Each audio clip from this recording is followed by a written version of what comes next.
모습을 또 보이고 있습니다. 앞으로는 또 돈의 흐름이 어디로 흘러갈지 사실은 2026년의 초반 이것도 보여주고도 있는데요. 당연히 시장의 흐름을 잘 읽으셔야겠죠. 오늘 미래생활사전 시간에 그 이야기를 하나로 묶어드립니다. 조가연 벤처캐피탈리스트와 함께합니다. 안녕하세요. 네, 안녕하세요. 글로벌 큰 손들의 자금이 어디로 몰릴까? 오늘 이 흐름 짚어주신다고요. 제가 잘 알아야 저도 투자를 할 텐데요. 네. 작년에는 사실 인공지능 이야기가 계속 많이 나왔습니다. 근데 다만 작년에 인공지능은 아직까지는 온라인상 또는 어떤 디지털 기기 안에서 이루어졌다면 네. 이제는 그 오프라인으로 넘어오는 시기라고 보고 있고요. 소위 얘기했던 물리적인 AI, 피지컬 AI가 구현되고 있는 시기이고 이를 기반으로 한 로봇 기술이 좀 더 주목을 받고 있습니다. 동시에 전 세계적으로 사실 최근에 이란 상황도 그렇고 방산 방위에 대한 그 수요가 늘다 보니까 방산 방위 스타트업들 그리고 이와 연관된 사이버 보안 기술에도 투자가 많이 이루어지고 있고요. 그동안 어쩌면 좀 멀리 있다고 생각되었던 우주 산업이나 실험실 그 기술로 약간은 조금 치부된 어떤 양자 기술도 이제는 현실 세계로 들어오고 있는 상황이고요. 그리고 작년 하반기부터 계속 주목받고 있었던 바이오 헬스케어 분야에서도 단순히 신약 개발만 하는 것이 아니라 여기에 인공지능을 얼마나 잘 도입하는가 그리고 데이터를 가지고서 어떤 일련의 작업들을 자동화하는 기술들에 좀 주목을 받고 있습니다. 그것을 우리가 또 나눠서 봐야 되고 사실 이제 AI 없이는 살 수도 없고 기술 혁신도 논할 수 없는 그런 시대인데 일단 이 흐름은 당연히 이어지겠죠. 작년의 글로벌 벤처 시장을 보면 딱 두 가지로 정리할 수 있습니다. AI, 미국 이렇게 볼 수 있는데요. 인공지능 기술 기업들에 대한 투자가 전체 벤처 투자의 48% 그러니까 전 절반 정도를 차지했고요. 오픈 AI에만 235억 달러, 우리 돈으로 34조 원이 투자가 됐습니다. 사실 이 정도로 그 흔히 AI 선두주자라고 하는 그 소수 기업들의 돈이 몰리는 일종의 메가 라운드가 만들어졌다라고 보고 있고요. 그리고 전 세계 벤처 투자의 70%가 전부 다 미국 스타트업에 대한 투자입니다. 그러니까 미국이 많이 투자를 받았던 이유가 아무래도 인공지능 분야에서 선두주자들이 이제 미국에 있고 로봇 같은 경우도 투자를 많이 받은 분야인데 로봇 기업들 역시 미국이 좀 주축이다 보니까 미국에 대한 집중이 많이 이루어졌고요.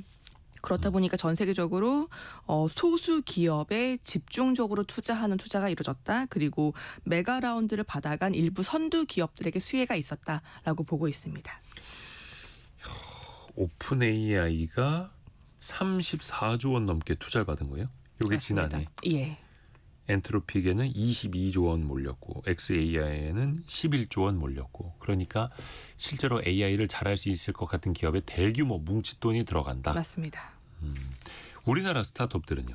국내 같은 경우도 투자금이 집중되는 것은 거의 비슷했습니다. 작년에 지금 정식으로 나와 있는 집계는 아니지만 조사하는 기관마다 약 6조 원 정도 국내 스타트업에 투자가 이루어졌다라고 보고 있고요. 건수로는 한 1,200건 정도가 되는데요. 특히 정부의 정책적인 수혜가 좀 예상되는 AI 소버린 기술 분야 그리고 바이오 헬스케어 분야가 좀 수혜를 받았습니다. AI 같은 경우는 이제 AI 반도체를 만들고 있는 리벨론이나 퓨리오사 같은 스타트업들이 각각 3,400억, 1,700억 정도를 받아갔고요. 그러니까 두 기업만 5천억 가까이 받아갔고요. AI 분야에서 좀 파생되어 있는 이런 AI 플랫폼을 만드는 리튼이나 업스테이지 같은 이런 소버린 AI 기업들도 500억 이상의 투자를 받아간 바가 있습니다. 바이오 헬스케어 분야 같은 경우도 작년에 상장 시장이 워낙 좋다 보니까 비상장 시장도 좀 수혜를 받았는데요. 다만 과거에는 좀 초기 기업에 대한 투자도 좀 고르게 이루어졌다면 작년 같은 경우에는 기술 이전 실적이 있거나 1, 2년 이내에 좀 회수가 가능한 즉 상장이 가능한 후기 단계 기업들에게 좀 자금이 몰리면서 좀 부익부 빈익빈이 좀 컸다라고 분석하고 있습니다. 역시 이 안에서도 국내 스타트업 내에서도 부익부 빈익빈이요. 요걸 또 한번 더 쪼개서 이제 분야별로 나눠서 볼게요. 뭉칫돈이 어디로 들어갈 것인가? 아까 그 피지컬 AI 말씀해 주셨잖아요. 역시 AI 로봇부터 봐야겠죠. 지금 맥킨지를 비롯해서 다수의 이 글로벌 컨설팅 펌이나 이런 그 분석 기업들이 네. 올해를 물리적인 AI, 피지컬 AI가 본격화되는 이제 기점이 될 것이라고 얘기를 하고 있습니다.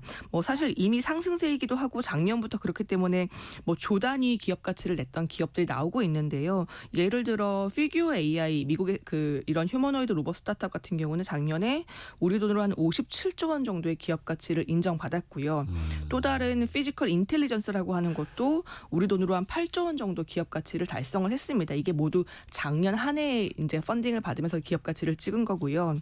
이제 이렇다 보니까 지금 좀 얘기를 하고 있는 곳들은 로봇 분야에서 좀 쪼개서 로봇의 머리를 만드는 이른바 그 AI 모델이나 시뮬레이션을 만드는 곳들, 그리고 작업할 수 있는 데이터 엔진을 만드는 이런 소프트웨어 기업들이 좀 주목을 받고 있고, 동시에 실제로 작동할 수 있는 어떤 휴머노이드 로봇 또는 이게 완전히 사람의 모양이 아니더라도 어떤 작업에 특화되어 있는 물류 로봇 또는 제조 특화 로봇 같은 이런 하드웨어 개발사들도 상당히 많은 그 투자를 받고 있습니다. 그리고 중소기업들 중에서는 전체 휴머노이드 로봇 같은 전체 하드웨어를 완성하지 못하더라도 그동안 좀 그 수요 기술이었던 이런 관절 같은 액추에이터, 네. 이런 것들을 만드는 그 부품 기술 기업들도 아시아권에서는 좀 주목을 받고 있는 편입니다. 그러니까 전체 AI 로봇에 들어가는 그 밸류 체인들이 다 관심을 또 크게 받을 수밖에 없는 거고요. 피규어 AI 이런 데들 수십조 원의 가치 이렇게 평가받다 보니까 현대차가 인수한 보스턴 다이내믹스는 이제 30조냐 40조냐 이런 얘기 나오는 거죠. 이번 CES에서도 얼마 전에 이제 끝났는데 역시나 단연 화두는 로봇이었습니다. CES 보고서들을 보면 전부 다 키워드가 로봇이더라고요. 한 4, 5년 전까지만 해도 전기차였잖아요. 이제 그 얘기 쏙 들어가고 자율주행 아니면 로봇입니다. 그러니까 사실 이제는 자율주행에도 로봇이 이용이 되고 있고 로봇 자체도 모든 것을 다 이제 빨아들이고 있는 일종의 테마이긴 한데, 소위 얘기하는 피지컬 AI가 그러니까 로봇 또는 AI가 알아서 세계를 인지를 하고 언어 명령도 이해하고 본인이 학습한 제어 방식을 통해서 알아서 움직이는 기술이었는데, 이게 그동안에는 개발하는 단계였다면 이제는 실제로 물리적인 세계에 장착되고 있는 단계다라고 보시면 될 것 같고요.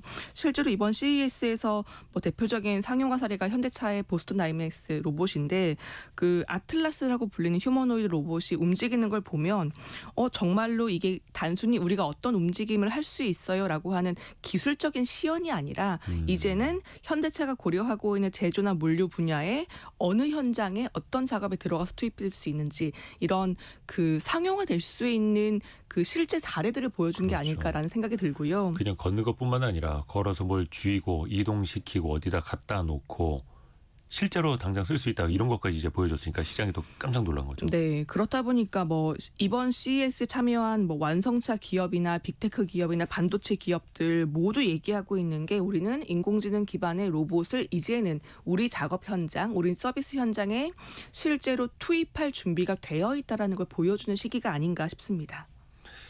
오죽하면 현대차 주가가 그 CES 기간에 한 60%? 70%는 오른 것 같거든요. 맞습니다. 어마어마한 그런 또 서프라이즈를 보여줬죠. 그러면 이 로봇 기술이 결국에는 인간의 노동력을 대체할 수 있을 것인가? 현대차도 당장은 아니겠습니다만 순차적으로 자동차 생산 라인에 이 아틀라스를 투입한다라는 거잖아요. 어디까지 발전해 갈까요? 그러니까 로봇을 크게 공장이나 어떤 그 제조 현장에 들어가는 산업용 로봇과, 그리고 우리 일상생활에서 어떤 서비스를 받을 수 있는 또는 병원 같은 곳에 이렇게 장착되는 그 서비스 로봇, 이렇게 크게 분류를 할 수 있을 텐데요.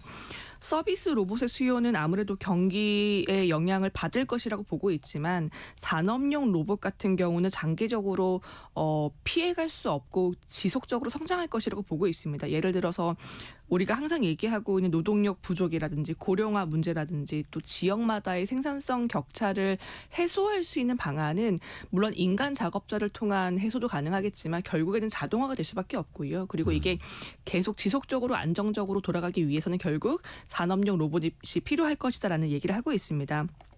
그렇다 보니까 이번 CES에 참여한 지멘스 같은 경우도 얘기하는 게, 공장이 이제는 우리의 공장이 하나의 거대한 로봇이 될 것이다라고 얘기를 했거든요. 그만큼 우리는 우리 공장을 자율화시키고 로봇으로 대체할 준비가 되어 있다는 얘기를 한 것 같고요. 다만 아직까지는 산업별로 제조업에 좀 더 로봇이 많이 설치되어 있긴 합니다. 뭐 자동차나 전기 전자 분야가 아닌 곳들은 아직은 좀 로봇 설치가 좀 부족하고요.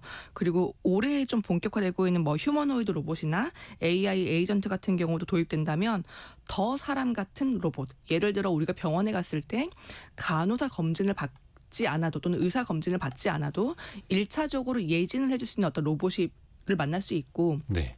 흔히 얘기하는 요양이라든지 뭐 요식업, 보안이나 청소 분야에서도 사람의 작업을 거의 99% 대체할 수 있는 로봇들이 나오고 있다라는 얘기를 하고 있습니다. 네. 뭐 중국의 청소기 기업들도 이번 CES 영상을 찾아보시면 그 로봇 청소기가 가장 약했던 게 어떤 단차를 뛰어넘거나 네네. 계단을 뛰어넘는 것이었는데 이제 이런 것들도 알아서 본체를 들어 올려서 다음 단계로 넘어가는 로봇들이 나오고 있다 보니까 이제는 뭐 단순히 방이 아니라 이 다른 층 또는 뭐 잔디나 수영장 같은 복합적인 구조도 로봇이 청소할 수 있다라는 얘기가 나오고 있습니다. 집 밖에 나가서도 청소하고 예. 오고 계단 2층째 올라가서 뭐 다락방도 청소하고 내려오고 신기합니다.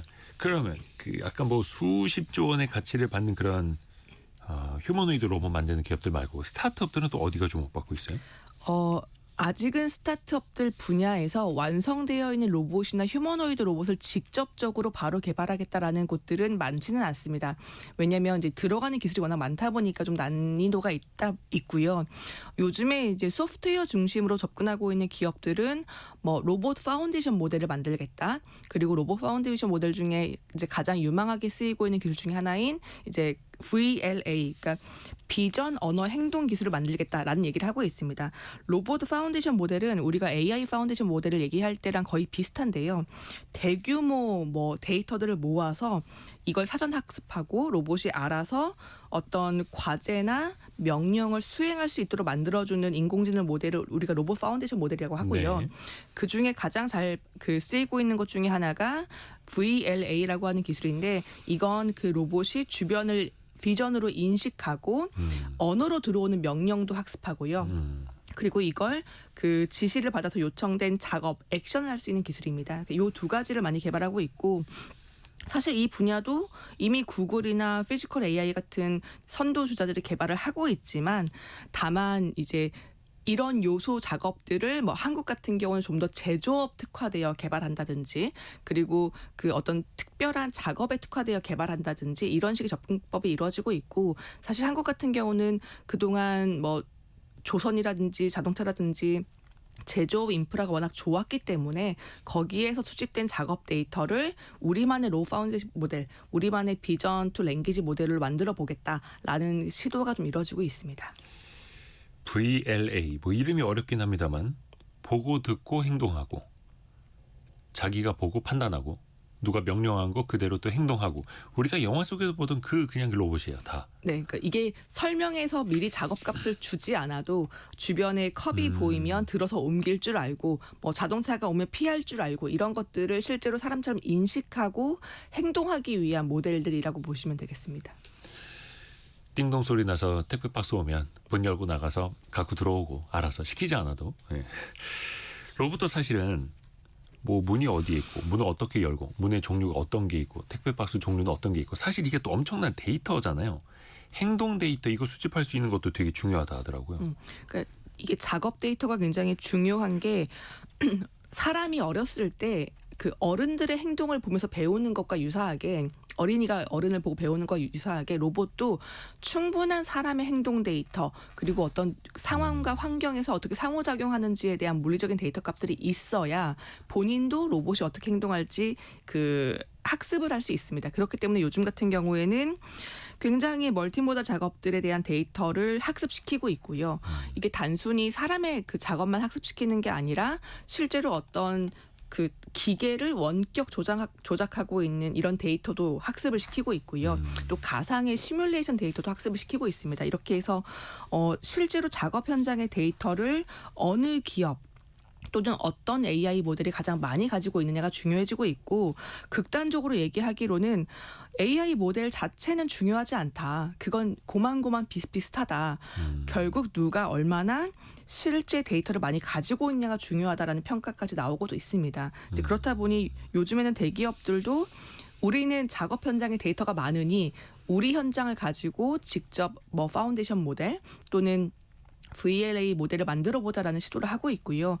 예를 들어 뭐 삼성전자 같은 경우는 최근에 제조 현장에 도입하기 위한 로봇을 위한 VLA 모델을 개발하고 있습니다. 본인들이 이야기하기로는 자체적으로 구축한 로봇 팩토리, 일종의 데이터 팩토리가 있는데요. 그 안에서 어떤 로봇들은 원격 조작하기도 하고 어떤 로봇들은 사람의 작업 영상을 넣기도 하고 또는 사람이 직접 로봇 팔이나 로봇 이 핸들을 착용한 다음에 일종의 웨어버러블 형태로 그 데이터들을 수집하는 겁니다. 네네네. 네, 그렇게 많이 모여져 있는 데이터를 그 VLA 모델 또는 로봇 파운데이션 모델로 학습시켜서 우리도 우리 제조업 영역에 특화되어 있는 그 로봇 모델을 만들겠다라고 하는 게 지금 삼성전자가 시도하고 있는 것 중에 하나입니다. 그러니까 뭐 몸에다가 센서 붙이고 손가락 하나하나 센서 붙이고 내가 움직이면서 로봇을 가르치기도 하고 근데 이제 로봇이 유튜브 보면서 학습을 한다 하더라고요. 맞습니다. 예. 뭔가 이제 디지털 트윈 방식으로 실질적으로 하나하나 로봇을 행동을 하면서 가르치기에는 한계가 있을 수밖에 없다 보니까 가상의 세계에 들어가서 로봇이 마치 영화 매트릭스처럼 공부를 하고 나온다. 우리나라 스타트업들도 비슷한 데가 좀 있을까요? 한국 같은 경우도 뭐 대기업들 외에도 스타트업 중에 좀 시도하는 곳은 뭐 리얼월드라고 하는 스타트업 또는 투모로우 로보틱스라고 하는 스타트업들이 이런 로봇 손과 로봇 팔을 이용한 파운데이션 모델들 또는 VLA 모델들을 만들고 있는데요. 리얼월드 같은 경우는 이제 그동안 로봇 학습에서 가장 지적됐던 이런 데이터 부족 문제를 인지를 하고서 초기부터 일종의 시뮬레이션 기반의 가상 데이터들을 만들어내고 있습니다. 뭐 엔비디아 등과 협업을 해서 로봇 시뮬레이션 플랫폼들을 만들고 거기에서 가상의 데이터들을 만들어내고 있는 거고요. 이걸 나중에 실제 로봇에게 적용하는 방식으로 개발을 하고 있습니다.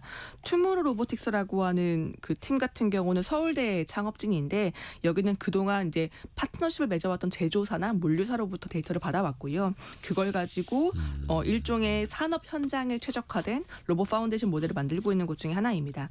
다만 로봇 팔이나 이런 그 휴머노이드 로봇에서 어떤 그 모델이 굉장히 잘 작동하려면 이게 AI 모델도 잘 만들어야 되고 데이터도 많아야 되고 또 기계공학 같은 이제 여러 가지 복합적인 그런 학문과 기술이 필요하다 보니까 요즘에는 그 아주 사람처럼 이 난이도가 높은 팔이 없어도 그냥 물건을 팔레트처럼 이렇게 올렸다가 놓을 수 있는 일종의 특별한 작업에만 특화되어 있는 모델들도 만들어지고 있는데요. 이걸 보통 이제 자율 이동 로봇 또는 AMR이라고 부르고요. 그러니까 이런 모든 로봇이 다 팔다리가 달려있고 손가락 하나하나 움직일 필요까지는 없는 거죠. 네, 보통 중국 기업들이 휴머노이드도 만들지만 휴머노이드까지 가지 않고 특정 작업에만 특화되어 있는 모델도 만들고 있는데 그거랑 유사하게 이런 그 자율 이동 로봇, 특정 작업 로봇들은 스타트업들이 좀 더 많이 그 접근을 하고 있는 분야 중에 하나입니다. 그러게요. 이미 뭐 AMR이라고 하는 자율 이동 로봇은 물류창고 이런 데서는 뭐 엄청나게 또 쓰고 있는 거죠. 맞습니다. 또 AI, 로봇에 이어서 뭉칫돈이 들어갈 분야, 방위 산업이 빠질 수가 없습니다. 뭐 최근에 뭐 미국이 베네수엘라를 이제 공습하기도 했었고 이란을 비롯해서 뭐 중동의 정세는 항상 또 불안하고 어떻게 보면 지정학적 리스크 때문에 이 산업에는 또 관심이 이어질 수밖에 없겠어요.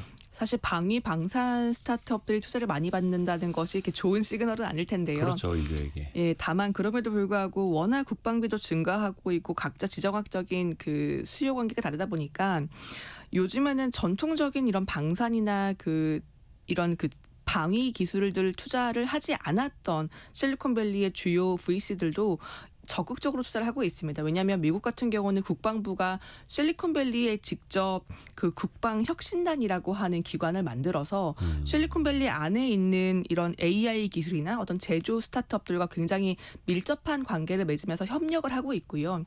인도 같은 경우도 유사하게 다수의 그 프로그램을 출범해서 많은 스타트업들과 기술 도입을 시도를 하고 있습니다. 그렇다 보니까 이제는 과거에는 모든 방위 방산 기술들은 대기업들만 하는 것 또는 국책기관들만 하는 것이라고 여겨졌다면 이제는 뭐 이게 AI가 될 수도 있고 드론이 될 수도 있고 시장에 있는 민간 기술들이 군으로 도입되고 있다라고 하는 얘기를 할 수 있겠고요. 실제로 2017년도에 설립된 미국의 안두릴 인더스트리라고 하는 방위 방산 기업 같은 경우는 여기는 뭐 감시 타워나 드론 같은 것에 특화되어 있는 인공지능 무인 감시 시스템을 만드는 곳입니다. 그런데 이 안두릴의 다수의 기술들이 미국 국방부나 호주에 좀 도입되면서 요즘에는 소위 안두릴이 제2의 팔란티어다. 그러니까 비상장임에도 불구하고 어떤 입찰건에서는 팔란티어를 뛰어넘어서 입찰되기도 하는 것들을 보여주면서 굉장히 성장세에 올라가 있고 작년에 기업 가치로 약 42조 원 정도를 달성했고요. 뭐 이야기가 나오기로는 올해 상장한다는 이야기도 있는데 네. 만약에 이런 기업들이 상장을 잘 한다면 사실 다른 비상장 그 방산 스타트업들에게도 굉장한 좋은 소식이 될 수 있을 것 같습니다. 그래서 또 서학개미라고 하는 해외 주식 투자하시는 분들은 또 안두릴의 상장 또 많이들 기다리고 계시고요. 또 미국은 국방부 이름을 전쟁부로 바꿨잖아요. 그렇게 하면서 맞습니다. 뭔가 더 실전적으로 준비를 하겠다 이러면서 트럼프 대통령도 국방비 훨씬 더 많이 늘리겠다 이런 이야기도 하고 있고요. 방산 중에 지난해는 그 러우 전쟁에 많이 이제 등장을 했던 드론에 관심이 많았습니다. 어떻게 또 이 분야가 바뀌어갈까요? 관심도가? 미국 같은 경우는 본인들이 국방 수권 법안에서 드론 군단을 만들겠다라고까지 이야기를 하면서 정말 각 세계 각 국가마다 드론 스타트업들이 꽤 주목을 받았었습니다. 네. 실제로 뭐 상장을 준비하고 있는 기업들도 있는데요. 요즘 같은 경우는 뭐 피치북 같은 이런 보고서들이 이야기를 하고 있는 것을 보면 드론은 충분히 성장을 했다. 이제는 해양으로 가야 된다라는 얘기를 하고 있습니다. 왜냐하면 해양 같은 경우는 뭐 사실 그 대륙간 뭐 해적 케이블 같은 것들도 중요한 국가 자산이고 네. 바다에서의 그 자율 운행이나 전쟁 같은 경우도 좀 중요하다 보니까 해양에 대한 방산 기술 투자도 수요가 늘어나고 있는데요. 실제로 안두릴 같은 경우도 최근에 호주 정부와 협업을 해서 무인 잠수정 함대 프로그램을 개시를 했습니다. 다시 말씀드리면 이게 이름이 고스트 샤크라고 하는 무인 잠수정인데요. 해안이나 군함에서 이 잠수정을 발진시킬 수도 있고요. 장점은 상대에게 탐지되지 않고 장기 거리 긴 거리를 자율적으로 운항을 할 수 있다. 그리고 우리가 인공지능과 어떤 카메라 레이더 센서를 가지고서 주변에 정보를 수집할 수 있다. 그리고 단순히 정보 수집이 아니라 공격까지 가능한 스텔스 무인 잠수정이라고 주장을 하고 있습니다. 말 그대로 그냥 바다의 드론이네요. 맞습니다. 그러니까 안두릴 같은 경우도 원래 지상에서의 드론이나 감시 타워에 들어가는 인공지능 무인 그 시스템을 만들던 회사인데 이젠 이 기술을 잠수정 바다로 접목을 한 거고요. 실제로 호주 정부가 우리 돈으로 한 1조 6,700억 원 정도를 투입해서 이 안두릴의 고스트 샤크를 확보를 했고요. 이걸 가지고서 이제는 본격적으로 우리 해양에서의 무인 기술 도입을 시도를 하겠다라고 밝히고 있습니다. 또 다른 스타트업인 그 미국의 해벅 AI라고 하는 곳이 작년에 설립됐는데 네. 2024년도에 설립됐는데 설립되고 우리나라 대기업인 한화라든지 미국의 방산 기업 로키드 마틴이 전략적으로 투자를 하면서 초기 기업인데도 굉장히 주목을 받은 바가 있습니다. 이야, 뭐 땅으로 하늘로 바다로 다들 이제 무인 체계로 나아가고 있고 한 10년 후의 전쟁은 인간이 없는 전쟁이 또 실제 가능할 것 같고 또 그걸 다 이제 기술 기업들이 준비를 하고 있다라는 거고 그런데 이렇게 물리적인 방위력뿐만 아니라 결국에는 이거 왜 재밍이라고도 하고 드론을 떨어뜨리려고 또 노력을 하잖아요. 그럼 또 그걸 막으려고 할 거고 사이버 보안 이것도 중요해지지 않을까요? 그만큼? 그러니까 우리가 오프라인에서의 전쟁뿐만 아니라 온라인상 또는 눈에 보이지 않는 그런 그 사이버 공격도 워낙 치명적이다 보니까 네. 이런 것들도 준비를 하고 있는데 요즘에 이야기하는 것은 보니까 미국에서는 사이버 보안 분야에만 투자를 하는 벤처 캐피탈 또는 사이버 보안 분야에만 투자하는 벤처 펀드가 만들어지기도 했습니다. 그건 그만큼 이 사이버 보안 분야에 대한 투자 매력도 그리고 시장의 관심이 늘어나고 있다는 반증이라고 보고 있는데요. 한국 같은 경우도 작년에 워낙 통신사라든지 이런 전자상거래 플랫폼들이 많이 공격을 받으면서 작년 하반기부터 이 보안 관련 스타트업들의 꽤나 많은 그 수주나 이런 프로젝트 요청이 이루어지고 있다고 알고 있고요. 그렇다 보니까 이제는 어떤 그 암호 기술, 사이버 보안 기술들에 대한 스타트업 수요가 늘어나고 있고 국내 같은 경우도 그 동형 암호 기술을 개발하고 있는 뭐 크립토랩이라든지 사물 특화된 그러니까 즉 예를 들어 이런 IP 카메라라든지 CCTV 네. 같은 이런 것들에 좀 특화되어 있는 보안 기술을 개발하는 뭐 시큐리티 플랫폼 같은 스타트업들이 조금 더 주목을 받지 않을까라는 생각을 하고 있습니다. 그렇죠. 물리적인 그 피지컬 AI가 강화되는 만큼이나 사이버 보안은 또 굉장히 중요할 테니까요. 예를 들어 뭐 집에 도입한 휴머노이드 로봇이 해킹당했을 경우의 위험성도 있고요. 그렇죠. 그거는 뭐 인간의 목숨하고도 직결될 수 있는 거니까. 또 하나가 우주로 안 갈 수가 없습니다. 우주 산업도 뭐 현재 투자도 많이 되고 있고요. 뭐 우주 이야기는 몇 년째 하고 있는 것 같은데 올해는 조금 재밌게 지켜볼 만한 그 사례가 하나 있을 텐데요. 네. 미국의 그 베스트 스페이스라고 하는 미국 그 우주 항공 스타트업이 있습니다. 근데 이 베스트 스페이스가 올해 세계 최초의 상업용 우주 정거장을 발사할 예정입니다. 상업용 발사체가 아니라 상업용 우주 정거장을요. 예, 그동안은 우리가 민간에서 개발했던 것들은 대부분 그 인공위성 발사체, 네. 추진체 이런 단위였는데 이 베스트 스페이스라고 하는 곳은 아예 우주 정거장을 지금 만들고 있고요. 올해 추정하기로는 올해 5월 정도에 스페이스X와 협업해서 발사를 할 것으로 기대를 하고 있습니다. 근데 이 헤이븐이라고 하는 첫 번째 우주 정거장뿐만 아니라 나사가 지금 운영하고 있는 국제 우주 정거장 ISS라고 불리죠. 네. 여기를 대체하는 것도 지금 이 스타트업이 만들고 있는데요. 이 ISS가 2021년도에 완공됐는데 사실 그동안 운항을 하면서 여러 가지 노후 문제가 발생했다고 그렇죠, 합니다. 그렇죠. 그렇다 보니까 나사가 우리가 지금 운영하고 있는 ISS는 2030년까지만 운행을 하겠다. 그 다음에는 민간 주도의 우주 정거장 운영을 열어주겠다라고 하고 있는 거고요. 이 베스트 스페이스가 민간 주도의 첫 번째 우주 정거장 운영을 위해서 올해부터 좀 착수를 하고 있습니다. 그래서 이게 만약에 잘 성공한다면 이제는 우주에서 사람이 올라가서 활동할 수 있는 새로운 변곡점이 될 것 같다라고 보고 있습니다. 대단하네요. 처음에 그 국제 우주 정거장, 우주 정거장인데 그 국제라는 이름이 붙은 게 여러 나라가 합작으로 했던 거잖아요. 한 나라가 하기에도 이제 부담스러우니까. 근데 그거를 이제 민간 기업에게도 문을 열어준다. 당연히 뭐 스페이스X, 뭐 스타쉽 이런 걸로 쏘아 올리면은 또 대규모로 물자들도 올려놓을 수 있을 테고요.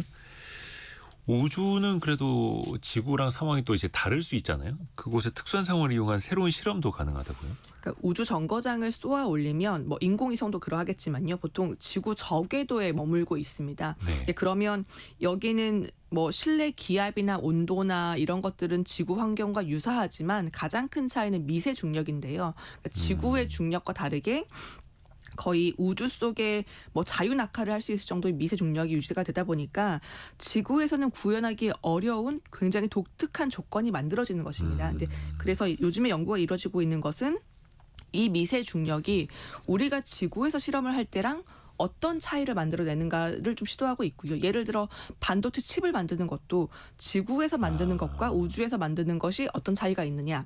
바이오 실험을 하는 것도 지구에서 세포가 분열되는 것과 미세 중력 안에서 세포가 분열되는 것은 무엇이 다를까.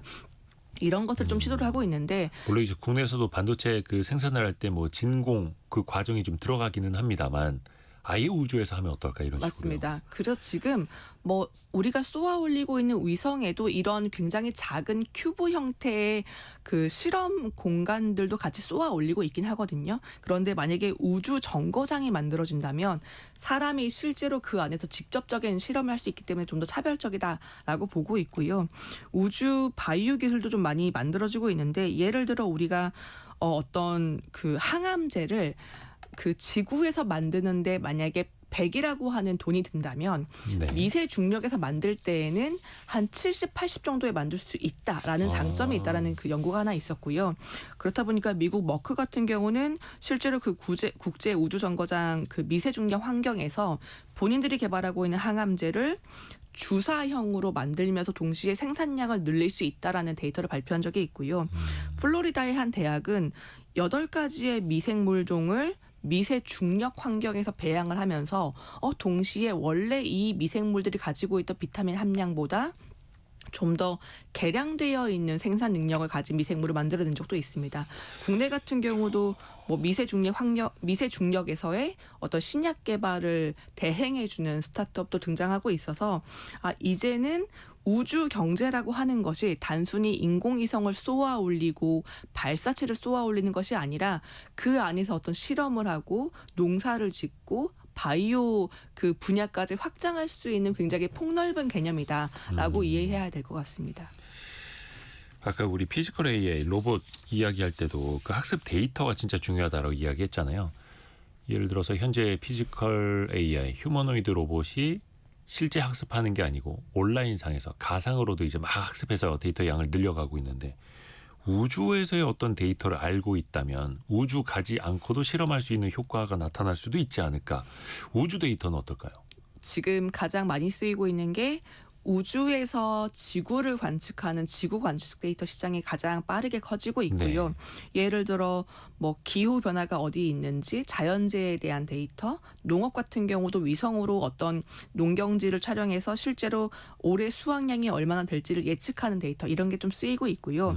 사실 이게 뭐 보험이나 금융 분야에서도 굉장히 유용하게 쓰이고 있습니다. 예를 들어 보험 같은 경우는 보통 그 지수형 보험 상품이라고 하는 게 네. 자연재해가 일어났을 때 이 보험금을 어떻게 산정할 것이냐라고 하는 굉장히 산정이 어려운 그 보험들을 만드는 것들이 이제 보통 지수형 보험인데 네. 이런 것들도 위성으로 그 지구 관측 데이터를 활용하면 경작지에 얼만큼의 피해가 있는지를 좀 볼 수가 있을 거고요. 금융 같은 경우도 보통 우리가 이 기업이 성장할지 말지 굉장히 궁금해하는데 예를 들어 마트 체인이라고 한다면 이 마트 주차장에 뭐 올 한 해 동안 얼만큼 주차 대수가 늘어났었다, 줄어들었다. 방문객을 보는 거죠. 네, 그리고 뭐 원유 기업이라면 원유 기업 탱크에 드나드는 이런 그 트럭들 대수를 세면서 네. 이 원유 생산량이 늘고 있다, 줄고 있다 이런 추이를 좀 볼 수 있는 데이터도 실제로 비정형 데이터로 많이 수집을 해서 활용을 하고 있습니다. 그거를 인공위성으로 다 쳐다보고 있고 그 데이터를 실제 투자자들에게 판매하는 기업들도 나타나고 있고 참 돈이 더 빠르다 보니까 돈보다 그 정보를 더 빠르게 사고 팔려고 하는 거죠. 근데 그 위성이 너무 많이 쏘아 올려서 거의 이제 저 궤도를 다 뒤덮고 있다 이런 비판들도 나오고 있고 우주 그 궤도상에서 위성을 또 관리하는 기술도 또 되게 중요할 거 아니에요? 어떻게 되고 있나요? 요즘 우주 교통 관리라고 하는 단어가 나왔던데요. 예. STM, 그러니까 뭐 정말로 스페이스에서의 그 운송을 관리하는 기술인데 도로에서 관리하듯이요. 예, 맞습니다. 그러니까 어떻게 그 혼잡해진 궤도에서 위성이나 특정 인공 물체의 충돌을 어떻게 막을 것인가, 그리고 이런 전파 간섭을 어떻게 막을 것인가 이런 것들을 하는 것이고 그렇다 보니까 요즘에는 뭐 궤도 충돌 관리 서비스, 위성 운영 관리 서비스, 그러니까 일종의 서비스 인공위성 로봇들도 많이 생기기 시작했습니다. 무슨 뭐 주차 대행해 주듯이요. 예, 그러니까 대표적으로 전에도 한번 소개드렸던 이탈리아의 그 디올빗이라고 하는 스타트업이 있는데 네. 여기가 원래는 우주까지 원하는 물건을 쏘아서 배달해주는 우주 배달 서비스를 했던 기업인데요. 요즘에는 우주 폐기물 관리 서비스, 우주 궤도 관리 서비스도 하고 있습니다. 예를 들어 특정 위성이 이미 고장 났거나 수명에 다했을 때 또는 임무가 끝났을 때 이 위성을 지금 현재 궤도에서 잡아서 다른 궤도 또는 인공위성들이 별로 없는 궤도로 떨어뜨려주는 방식의 사업들을 하려고 하고 있고요.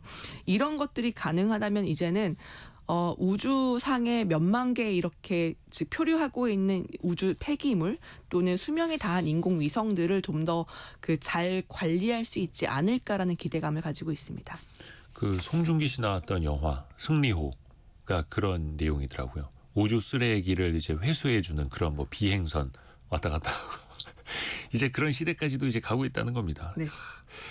또 하나 몇 년 전부터 이제 양자 기술, 양자 컴퓨팅에 대해서 이제 관심들 많이 높아지고 있는데 올해는 어떨까? 올해 좀 뭐 하나 전환점이 될 수 있다는 말도 나오더라고요. 이번 CES에도 양자 기술이 좀 나온 게 있는데요. 그러니까 네. 미국의 상장사긴 하지만 미국의 그 D-Wave라고 하는 그 양자 컴퓨팅 기업 같은 경우는 자율주행하는 농업 기계가 복잡한 그 농지에서 어떻게 경로를 최적화하여 설계할지를 양자 기술과 양자 컴퓨팅을 이용해서 개발을 하고 있습니다. 그러니까 그렇다면 우리가 로봇 파운데이션 모델과 좀 접목할 수 있을 텐데요.